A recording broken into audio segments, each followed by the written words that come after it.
Years ago, I was young and in love and trying to figure out who I was and who I was supposed to be.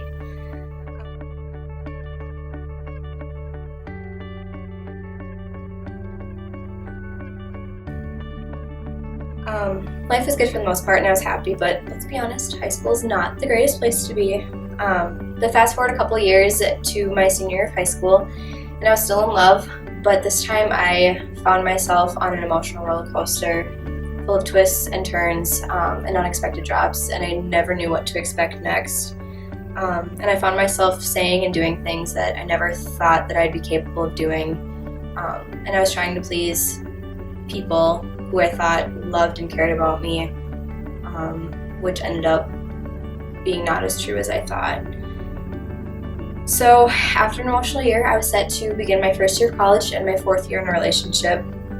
And I was still trying to figure out who I was and what I was supposed to be, but things weren't going the way that I expected them to.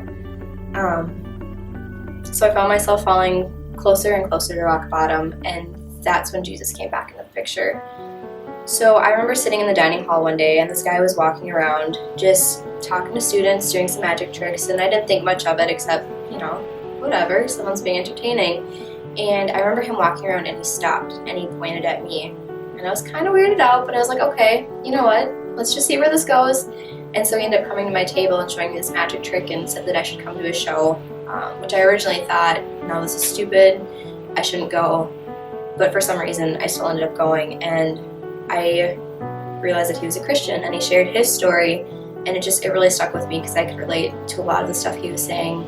So I left the show having filled out a contact card. And then a couple days later, some random girl texts me and says that she's from this group called Crew, and she wants to meet up for coffee. And me being a Caribou lover, I said yes, of course. And I actually really enjoyed meeting with her, and I ended up going to a Crew meeting, and life is good.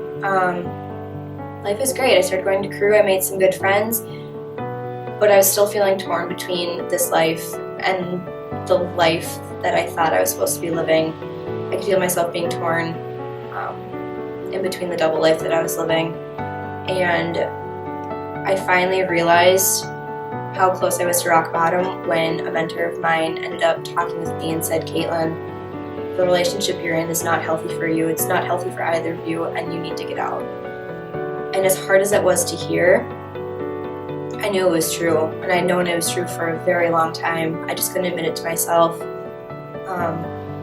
But ultimately, in October of 2016, that relationship came to an end, and I thought that I would feel immense heartbreak, but I ended up feeling just a tremendous amount of freedom. I don't know, just being able to live the life I wanted to live and have Jesus in my life the way I wanted to have him in my life. It was incredible. And I said, you know what, I'm sick of living this life, and I give it all up to you. And from that point on, life has just been good. I ended up going to Tanzania because I could feel Jesus calling me there, and I ended up going to Disney World, which 2 years ago I never would have seen myself going to the end of the earth, literally, for Christ. And just being able to live in that freedom has been incredible.